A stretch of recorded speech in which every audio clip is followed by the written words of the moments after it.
Big boss 13 episode 1 से मैं आपके साथ शेयर कर रही हूँ। अगर आपने इससे पहले के एपिसोड्स नहीं देखे हैं तो मेरे चैनल पर प्लेलिस्ट है सेडनाज का सफ़र नाम से, आप उसमें जाकर सारे ही एपिसोड्स देख सकते हैं। और इस वीडियो के एंड पर भी मैं प्लेलिस्ट लगा दूंगी तो उसमें भी आपको सारे ही एपिसोड्स मिल जाएंगे। आज मैं आपके साथ शेयर करने वाली हूँ एपिसोड 22 का पार्ट 2, मतलब ये लास्ट पार्ट होगा उसका और पार्ट 2 होगा। तो गाइज़ आप वीडियो को एंड तक ज़रूर देखिएगा, लेकिन उससे पहले आप मेरे चैनल को सब्सक्राइब करके बेल आइकन ज़रूर प्रेस कर दीजिएगा। और आप अगर चाहें तो मुझे इंस्टाग्राम पे भी फॉलो कर सकते हैं, लिंक मैंने डिस्क्रिप्शन बॉक्स में दे दिया है। तो पिछली वीडियो में हमने देखा था कि शेफाली बग्गा को एक टास्क मिलता है कि उन्हें किन्हीं 3 सदस्यों का इंटरव्यू लेना होता है जिन्हें वो फेक मानती हैं। तो यहाँ पर रश्मि का नाम लेती है सबसे पहले शेफाली बग्गा, मतलब रश्मि शेफाली को फेक लगती है। और रश्मि मतलब बहुत फुसफुसा के बातें, पीठ पीछे बातें करती है, जो बातें शेफाली बग्गा तक भी पहुंच चुकी है। तो शेफाली को लगता है कि बातें उगलवाने का ये सही मौका है, असली रंग सबके नज़र आना चाहिए ना, क्योंकि ये रियलिटी शो है। और यहाँ पर शेफाली बग्गा रश्मि का नाम सबसे पहले लेती है इंटरव्यू के लिए। और रश्मि की तो भाई ये सुन के बिल्कुल सटकती है, और रश्मि को तो इंटरव्यू देना ही पड़ेगा क्योंकि बिग बॉस ने टास्क दिया है। तो यहाँ पर शेफाली बग्गा सबसे पहले रश्मि से सवाल पूछती है सिद्धार्थ शुक्ला के बारे में। तो रश्मि यहाँ पर कहती है कि सिद्धार्थ हमेशा बैक फुट पर आकर खेलते हैं, कभी फ्रंट फुट पर नहीं खेलते। तो रश्मि कहती है कि वो हमेशा अपने आसपास के लोगों को भेजते हैं, खुद नहीं आते अगर कुछ बात कहनी हो या लड़ाई करनी हो। तो शेफाली बग्गा इस बात से सहमत नहीं होती। वो कहती है कि आप बताओ कि क्या बात है, आप हमेशा उन पे इल्ज़ाम लगाते हो कि मैनिपुलेट करते हैं और हमेशा इल्ज़ाम लगाते हो कि पीठ पीछे बात करते हो, तो ऐसी क्या बात है, आप खुलकर बोलो। लेकिन रश्मि के पास इस बात का कोई भी जवाब नहीं होता है। फिर शेफाली बग्गा आगे बोलती है कि आप हमेशा ही ये चीज़ बोलते रहते हो कि मैं मुंह खोल दूंगी, सिद्धार्थ के बारे में सब कुछ बता दूंगी, मेरे पास बहुत कुछ है, मैं बताने पे आई ना तो मैं सब कुछ बताऊंगी, लेकिन मैं सही वक्त का इंतज़ार कर रही हूँ। हाँ, रश्मि देसाई ने पूरे सीज़न में सही वक्त का इंतज़ार ही किया। वो हमेशा यही बोलती हुई नजर आई कि मैं सिद्धार्थ के बारे में ये बता दूंगी, मैं वो कहानी बोल दूंगी, मैं इसकी ऐसे पोल खोल दूंगी, मुझे बहुत कुछ पता है, मुझे सब कुछ पता है। लेकिन उसने बोला कभी कुछ नहीं, क्योंकि कुछ था ही नहीं ना। अब झूठी बातें इंसान कब तक करेगा। और जिस तरह से रियलिटी शो में इन्होंने अपना झूठा फेस दिखाया, फेक नजर आई, तो कौन इनकी बातों पर यकीन करेगा यार। झूठ तो झूठ होता है यार, और ऑडियंस पागल नहीं है। ऑडियंस को सब समझ में आता है कि कौन सच बोल रहा है, कौन झूठ बोल रहा है। और यहाँ पर रश्मि देसाई सिद्धार्थ के बारे में कुछ बोल ही नहीं पाती क्योंकि कुछ था ही नहीं। और शेफाली बग्गा चाहती थी कि रश्मि अब उगले, उसके दिल में क्या है सिद्धार्थ के खिलाफ, या कौन सी ऐसी बातें पता है उसे, वो सब उगले। शेफाली बग्गा क्लियरली यहाँ पर चाहती थी कि कंट्रोवर्सी हो, क्योंकि इन दोनों के बीच झगड़े की बातें तो बहुत टाइम से सबको पता थी। लेकिन शेफाली बग्गा रश्मि के मुंह से जो सच निकलवाना चाहती थी, रश्मि उस सच से भाग जाती है। और इस सवाल को सुनकर वो सीट से उठ जाती है और कोई इंटरव्यू आगे नहीं देती, मतलब वो इस सवाल से डर के भाग जाती है। तो भाई झूठे का यही हाल होता है, जो झूठ बोलता है ना वो कहीं ना कहीं खुद से भाग नहीं पाता। इंसान दुनिया से भाग सकता है बट खुद से भाग नहीं पाता। अब यहाँ पर शहनाज सिद्धार्थ को सपोर्ट करती है। वो कहती है कि रश्मि हर बार सिद्धार्थ को टारगेट क्यों करती है, अगर उसे बाहर की बातें नहीं लानी है तो वो उसका मुद्दा क्यों बनाती है, और हमेशा सिद्धार्थ को ही टारगेट क्यों बनाती है। या फिर वो बोले जो उसे गलत लगता है, जैसे शेफाली बग्गा ने पूछा था कि आप क्या मुंह खोलना चाहती हो, तो या तो वो बोल दे ना, यहाँ पे नेशनल टेलीविजन पर सबके सामने बोल दे कि आखिर इनमें प्रॉब्लम क्या है।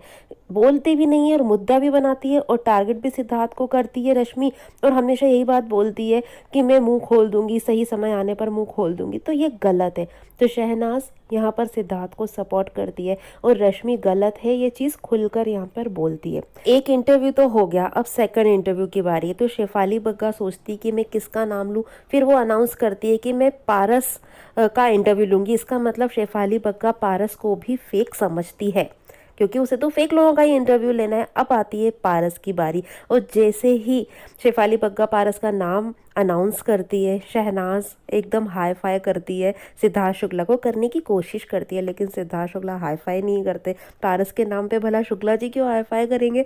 तो शहनाज को ये था, वो चाहती थी कि अब मज़ा आएगा, पारस की सच्चाई शेफाली बग्गा बहुत अच्छे से उगलवाएगी। शहनाज इसलिए खुश थी और वो हाई फाई करती है सिद्धार्थ को, लेकिन सिद्धार्थ नहीं करता। पारस के नाम से सिद्धार्थ तो मतलब हाई फाई तो दूर, उसके चेहरे पर अलग ही एक्सप्रेशन होता है। मतलब एक पॉजिटिवनेस यहाँ पर सिद्धार्थ की होती है और मुझे लगा कि सिद्धार्थ शुक्ला पारस के नाम से मतलब पसंद नहीं करते और शहनाज पारस का नाम लेके खुश हो, सिद्धार्थ को ये अच्छा नहीं लगता। सिद्धार्थ यहाँ पर पॉजिटिव होते हैं। अब शेफाली बग्गा पारस को बुलाती है और उसकी दुखती रग पर हाथ रख देती है। शेफाली बग्गा साफ साफ पूछती है पारस से कि आप शहनाज और माहिरा के साथ ट्रायंगल बनाने की कोशिश क्यों कर रहे हो, क्योंकि घर में ये चीज़ें सबको नज़र आ रही थी। हमें तो 1 घंटे का एपिसोड दिखाते हैं जिससे हम चीज़ों को ऑब्जर्व करते हैं, लेकिन जो ये लोग घर में रहते हैं वो पूरा दिन सारा टाइम चीज़ों को देखते हैं, ऑब्जर्व करते हैं। और यहाँ पर शेफाली बग्गा समझ चुकी थी, उसके सामने क्लियर पिक्चर आ चुकी थी कि शहनाज और माहिरा के साथ ट्रायंगल बनाने की कोशिश कर रहा है पारस। लेकिन पारस इस चीज़ को नहीं मानता, वो नकार देता और वो कहते हैं कि मैं बार बार किसी के पास नहीं जाता, वो मेरे पास आती है, मतलब न जाने क्या क्या। उसके बाद शेफाली कहती है कि आपका बाहर भी एक रिलेशनशिप है आकांक्षा के साथ, आप बाहर है, यहाँ पर आप नया रिलेशन बना रहे हैं, तो ये सब क्या है। तो पारस कहता है कि यहाँ पर मैं कोई रिलेशन नहीं बना रहा हूँ, यहाँ पर कनेक्शन बन रहा है मेरा किसी के साथ, और बाहर मैं रिलेशनशिप में हूँ। यहाँ पर क्लियर करता है पारस कि बाहर मैं रिलेशनशिप में हूँ और वो चीज़ें मेरी आगे बढ़ेगी, लेकिन यहाँ पर मैं गेम में हूँ, इतने दिन हमें रहना है, तो प्यार व्यार जैसा कुछ नहीं है, लेकिन हाँ मेरा एक कनेक्शन में बन रहा है यहाँ पर किसी के साथ, तो वो चीज़ है। मतलब रिलेशनशिप अलग है, कनेक्शन अलग है, प्यार अलग है, गेम के लिए कनेक्शन बनाना अलग है।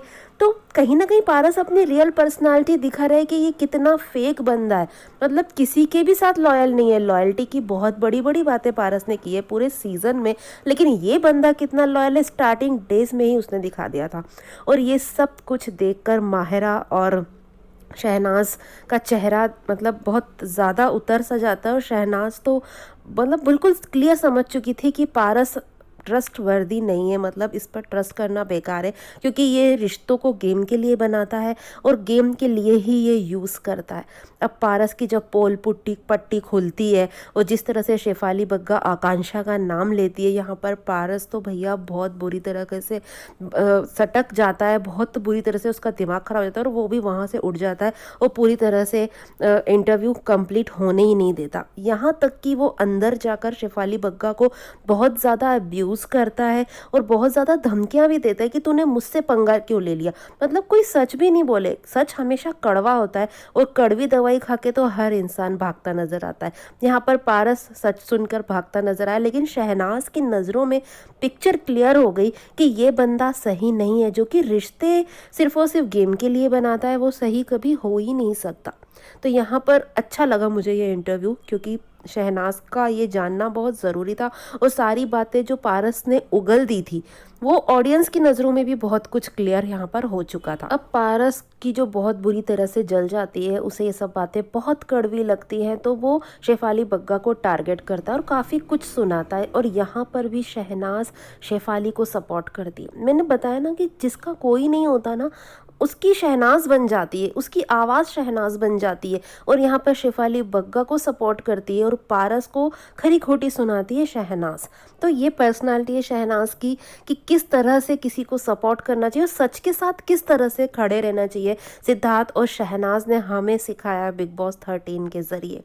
अब यहाँ पर थर्ड पार्टिसिपेंट हैं जिनका इंटरव्यू होने वाला है, वो है देबोलीना। लेकिन इनसे सिद्धार्थ और शहनाज के बारे में कुछ पूछा नहीं जाता, तो ये इंटरव्यू में यहीं पर बंद कर देती हूँ, क्योंकि हमने तो सिद्धार्थ और शहनाज के बारे में ही जानना है ना। देबोलीना ने अपनी बात की कि वो बहू से बेब कैसे बनी एंड ऑल, तो वो हमें पता है कि वो बहू से बेब बनने की कोशिश कर रही थी, लेकिन सुपर फ्लॉप रही। और कितना ज़्यादा उसका नेचर भी कनिंग है, ये सब भी हमें पता है। अब हम आगे बढ़ते हैं। अब सारे इंटरव्यू वगैरह तो ख़त्म हो जाते हैं। अब शहनाज, शेफाली बग्गा और पारस किचन में होते हैं। अब पारस को तो अपनी क्लेरिफिकेशन देनी है ना, क्योंकि उसे तो लड़कियों के सहारे ही गेम में आगे बढ़ना है। अब शहनाज भी यहाँ पर है, आकांक्षा की बात बीच में आ चुकी है, तो आकांक्षा वाली बात को क्लियर करने की यहाँ पर पारस कोशिश करता है। और मैं ये कहूँगी कि नाकाम कोशिश करता है, वो अपनी कोशिशों में बिल्कुल भी सफल नहीं होता, क्योंकि शहनाज समझ चुकी थी कि पारस किस औकात का है और पारस के साथ किस हद तक उसे दोस्ती रखनी है। अब रात हो जाती है और अब अगला दिन स्टार्ट होता है। मॉर्निंग होती है, बहुत प्यारी सी ये सुबह होती है और सुबह उठते ही मॉर्निंग सॉन्ग बजता है। सब लोग अपना अपना डांस करते हैं और सॉन्ग होता है नागिन वाला और सभी लोग उस पर डांस करते नज़र आते हैं। और शहनाज होती है सिद्धार्थ के साथ उसी के ही बेड पर और दोनों बहुत ज़्यादा क्यूट होते हैं यार, लेकिन होते हैं अपने अपने क्विल्ट में। अभी इनके क्विल्ट एक नहीं हुए हैं, अभी उस मोड़ पर सिद्धार्थ और शहनाज की कहानी नहीं पहुंची है जब इनके क्विल्ट एक हो जाएंगे और सिद्धार्थ के जो आर्म्स है वो शहनाज के पिलो बन चुके होंगे। उसे आने में थोड़ा सा वक्त है, थोड़ा सा इंतज़ार है और इंतज़ार का फल हमेशा मीठा होता है ना।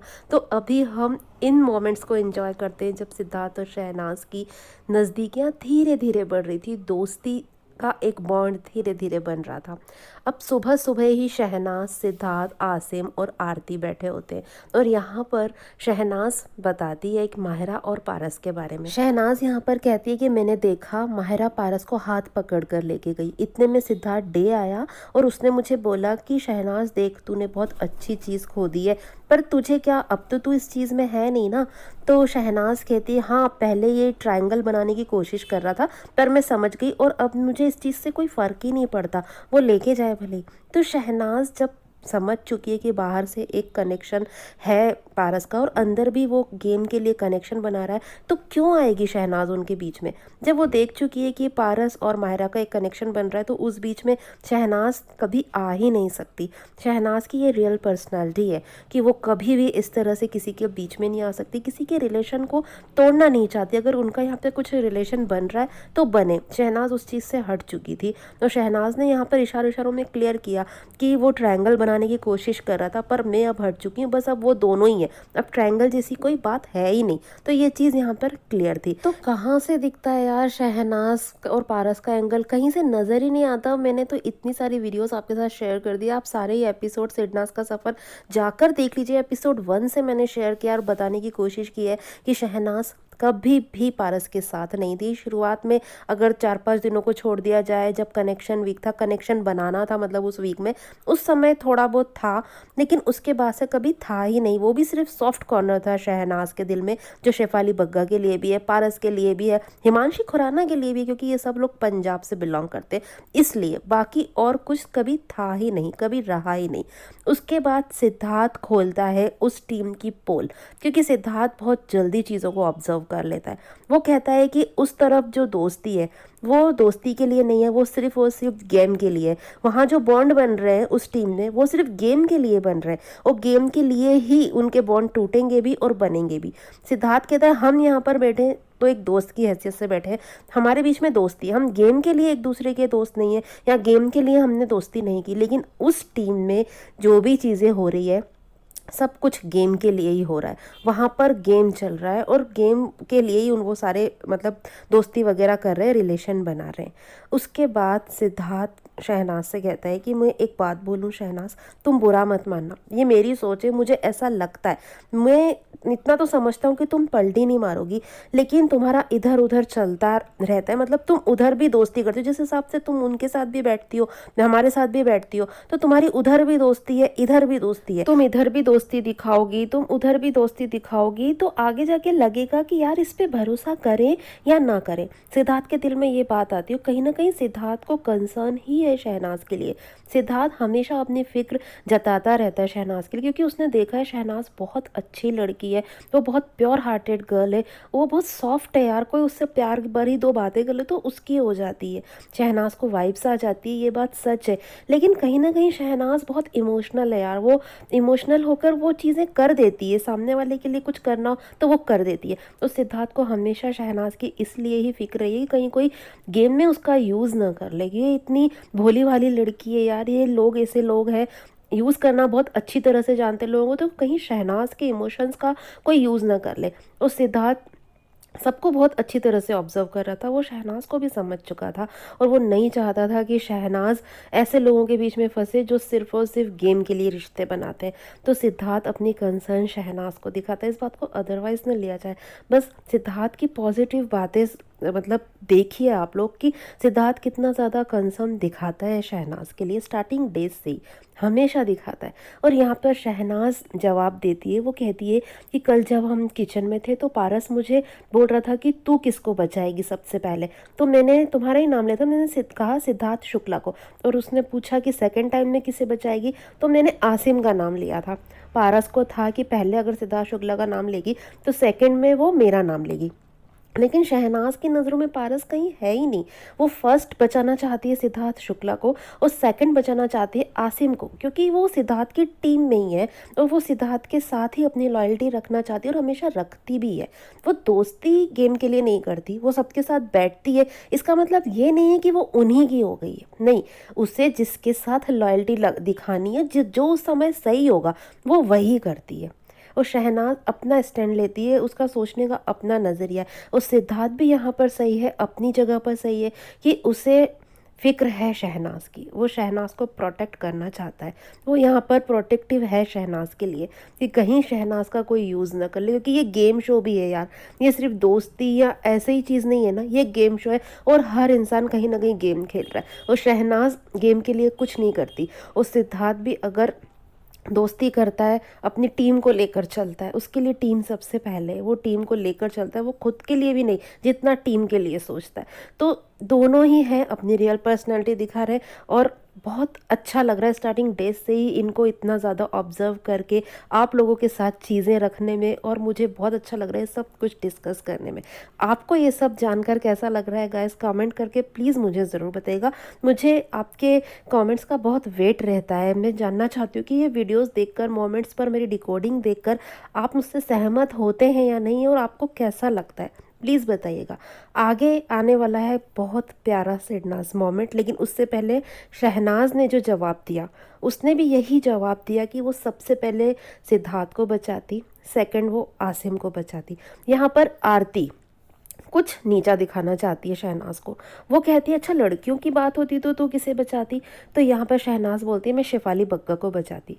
वो आरती का नाम ले सकती थी ना, अगर उसे टीमो टूमो की बात करनी होती तो वो आरती का नाम लेती, लेकिन नहीं, उसे सच्चाई बतानी थी। उसने बताया मैं शेफाली बग्गा का नाम लेती क्योंकि शेफाली के साथ मुझे एक कनेक्शन फील होता है, क्योंकि वो भी पंजाब की है ना, शहनाज भी पंजाब की। और ऐसा होता है कि यार हमारे तरफ के लोग अगर हमें मिल जाते हैं तो ऑटोमेटिक हमें एक कनेक्शन फील होता है। और शहनाज को शेफाली बग्गा के साथ एक कनेक्शन फील होता था। शेफाली बग्गा को होता था या नहीं होता था वो तो हम आगे गेम में देखेंगे, लेकिन शहनाज को होता था। ये प्योरिटी है शहनाज की और उसने प्योरिटी के साथ जवाब दिया। और यहाँ पर आरती सिद्धार्थ को दिखाना चाहती थी कि देखो ये शेफाली बग्गा को सपोर्ट करती थी, मतलब वो उस टीम को भी सपोर्ट कर सकती है। यहाँ पर आरती की कनिंग नेचर सामने आया कि वो शहनाज को सिद्धार्थ के सामने नीचा दिखाना चाहती थी। हालांकि ऐसा हो न सका, सिद्धार्थ ने शहनाज को सही समझा और बहुत अच्छे से उसको समझा। अब डिस्कशन के बाद सब लोग चले जाते हैं अपने अपने, मतलब जो जो उन्हें करना होता है उस चीज़ पर चले जाते हैं, और हमारे शहनाज आ जाते हैं बेडरूम में अपने बेड पर। ये लोग रेस्ट कर रहे होते हैं और शहनाज बैठी होती है, वो कुछ शरारती मूड में होती है और सिद्धार्थ की आंखें खुली होती है और वो बहुत ज़्यादा सोच में डूबा होता है। वो किस चीज़ के लिए सोच रहा है, मुझे ऐसा लगता है कि शहनाज ने भी बहुत कुछ बताया, लेकिन वो भी चीज़ों को ऑब्जर्व कर रहा है और आरती भी बीच बीच में जहर घोलने आ ही जाती है। तो वो बहुत सारी बातें सिद्धार्थ के माइंड में है और ये होना लाजमी है क्योंकि ये गेम शो है। शहनाज को सिद्धार्थ पहले से नहीं जानता कि ये कैसी है, क्या है, वो यहीं आके जाना है, यहीं पर उसे ऑब्जर्व कर रहा है, तो वो उन चीज़ों के ख्यालों में मानो खोया हुआ है, वो बहुत ज़्यादा डूबा हुआ लग रहा है यहाँ पर। लेकिन हमारी शहनाज, वो अपनी शरारत से कैसे बाज आ सकती है। उसे पता है कि सिद्धार्थ अगर टेंशन में तो उसे टेंशन फ्री कैसे करना है, उसके चेहरे पर स्माइल कैसे लाना है। शहनाज को ये सब पता है, सिद्धार्थ को किस तरह से पैम्पर करना है, किस तरह से सिद्धार्थ को हंसा देना है, किस तरह से अगर वो लो फील कर रहा है तो उसके मूड को अप कर देना है। शहनाज को ये सब पता है क्योंकि वो भी सिद्धार्थ के साथ ही ज़्यादा टाइम बिताती है, सिद्धार्थ को ही तो ऑब्जर्व करती रहती है। तो यहाँ पर सिद्धार्थ जब लेटा हो तो शहनाज उठती है, वो कहती है मुझे कुछ क्रिएटिव करना है तेरे ऊपर, और वो उठती है अपने मेकअप बॉक्स में से एक लिपस्टिक लेकर आती है और सिद्धार्थ के पास आकर लिपस्टिक खोलती है तो सिद्धार्थ कहता है मत करना बेबी, प्लीज़ मत करना बेबी। लेकिन शहनाज कहाँ मानने वाली थी। शहनाज लिपस्टिक खोलती है और सिद्धार्थ के लिप्स पर लगाने की कोशिश करती है। तो सिद्धार्थ कहता है कि मत कर, देख अगर ये टच भी हो गया ना तो मैं तेरे लिप्स सड़ा दूंगा, क्योंकि शहनाज बहुत अच्छी तरीके से मेकअप करके बैठी थी, लिपस्टिक वगैरह लगा कर बैठी थी। फिर शहनाज कहती है तो तेरे लिप्स ना थोड़े से डार्क हैं, तो मैं सोच रही हूँ इसको ना रेड कर देती हूँ तो वो अच्छे लगेंगे, मैं इसे रेड करना चाहती हूँ। और शहनाज खोलती है लिपस्टिक और बोलती है are you ready for the task. तो सिद्धार्थ भी शरारती मूड में आ ही जाता है। तो सिद्धार्थ कहते हैं are you ready for the task. और फिर शहनाज बहुत ज़ोर से हंसती है और सिद्धार्थ इतना ज़्यादा खो जाता है शहनाज की हंसी में कि शहनाज लिपस्टिक को खोल के सिद्धार्थ को टच भी कर देती है उसके लिप्स पर, मतलब लगा भी देती है। उसके बाद सिद्धार्थ को एकदम से होश आता है कि अरे यार मैं तो शहनाज की आंखों में और उसकी हंसी में ही डूब गया था और इसने तो मुझे लिप्स पर लगा भी दिया। फिर सिद्धार्थ उठता है और शहनाज की लिपस्टिक को साइड में रखता है और शहनाज के लिप्स पर से लिपस्टिक हटा देता है, मतलब रगड़ रगड़ के हटा देता है। बहुत प्यारा मोमेंट लगता है, बहुत फ़नी भी लगता है। और शहनाज हंसती जाती है वो सिद्धार्थ अपना काम कर देता है जो उसे करना रहता है। और शहनाज हाथ छोड़ा के जब उठती है सिद्धार्थ के पास से तो वो फिर से वही कोशिश करती है, सिद्धार्थ मैं तुझे फिर से लगाऊंगी, और फिर से कोशिश करती है लगाने की। तो सिद्धार्थ अब उसे पकड़ने की कोशिश करता है। शहनाज भागती है और आसिम के बेड पर चली जाती है और सिद्धार्थ पीछे पीछे आसिम के बेड पर आता है और वो उसे कुछ लगाना चाहता है। दोनों हाथ पकड़ लेते हैं शहनाज के और उसे कुछ लगाना चाहता है। और शहनाज कहती है मत लगा, मुझे मत कर, मुझे मेकअप में बहुत टाइम लगता है सिद्धार्थ, मत कर, ऐसा मत कर, तुझे मेरी कसम लगे। और जैसे ही शहनाज बोल देती है कि तुझे मेरी कसम लगे, सिद्धार्थ एकदम से हट जाता है, एकदम से हट जाता है। पहले इतनी बार शहनाज बोली थी मत कर सिद्धार्थ, मुझे मेकअप में बहुत टाइम लगता है, तू मत कर, सिद्धार्थ नहीं मानता। लेकिन जैसे ही शहनाज अपनी कसम देती है सिद्धार्थ हट जाता है, रोक लेता है अपने हाथ और वो कुछ नहीं करता शहनाज को। तो मुझे ऐसा लगता है अभी तक मैंने जितने भी एपिसोड्स आपके साथ डिस्कस किए शहनाज का सफ़र में, ये पहली बार ऐसा होता है कि शहनाज सिद्धार्थ को ऐसे कुछ मस्ती ना करने के लिए कसम देती है और सिद्धार्थ एकदम रुक जाता है। आगे तो हमें ऐसा बहुत बार देखने को मिलेगा कि शहनाज अपनी कसम देके सिद्धार्थ से बहुत कुछ करवा लेती है, बहुत सारी ज़िद्दें मना लेती है, लेकिन ये ऐसा फर्स्ट मोमेंट मुझे लगा कि शहनाज ने अपनी कसम दे दी और सिद्धार्थ के हाथ फिर रुक गए, वो नहीं कर पाया जो उसे करना था। मतलब शहनाज की कसम बहुत मैटर करती है सिद्धार्थ के लिए स्टार्टिंग से ही। अब सभी लोग लिविंग एरिया में एकत्रित हो जाते हैं और बिग बॉस अनाउंसमेंट करते हैं कि नेक्स्ट टास्क क्या होने वाला है। और गाइस अगला जो टास्क होगा वो होगा सांप सीढ़ी वाला टास्क, जो कि बहुत इंपॉर्टेंट रोल निभाएगा सिद्धार्थ और शहनाज की फीलिंग्स दिखाने में। यहाँ पर सिद्धार्थ और शहनाज की फीलिंग्स खुलकर बाहर आएगी, खासकर सिद्धार्थ की फीलिंग्स क्या है शहनाज के लिए वो बहुत अच्छी तरीके से दिखेगा, वो बहुत साफ साफ नज़र आएगा। लेकिन ये सब मैं डिस्कस करूँगी गाइस नेक्स्ट वीडियो में। तो अभी ये वीडियो आपको कैसा लगा कमेंट करके मुझे ज़रूर बताइएगा। और इन मोमेंट्स पर मेरी डिकोडिंग अगर आपको थोड़ी सी भी पसंद आई हो तो प्लीज़ वीडियो को लाइक करके ज़्यादा से ज़्यादा शेयर कीजिएगा और मेरे चैनल को सब्सक्राइब करके बेल आइकन भी ज़रूर प्रेस कर दीजिएगा, जिससे मेरे न्यू वीडियोज़ की नोटिफिकेशंस आप तक पहुँच पाएंगी जल्द से जल्द। और गाइस कॉमेंट करना बिल्कुल भी मत भूलिएगा और स्क्रीन पर आ रही वीडियोज़ को एंजॉय कीजिएगा। Thanks for watching guys.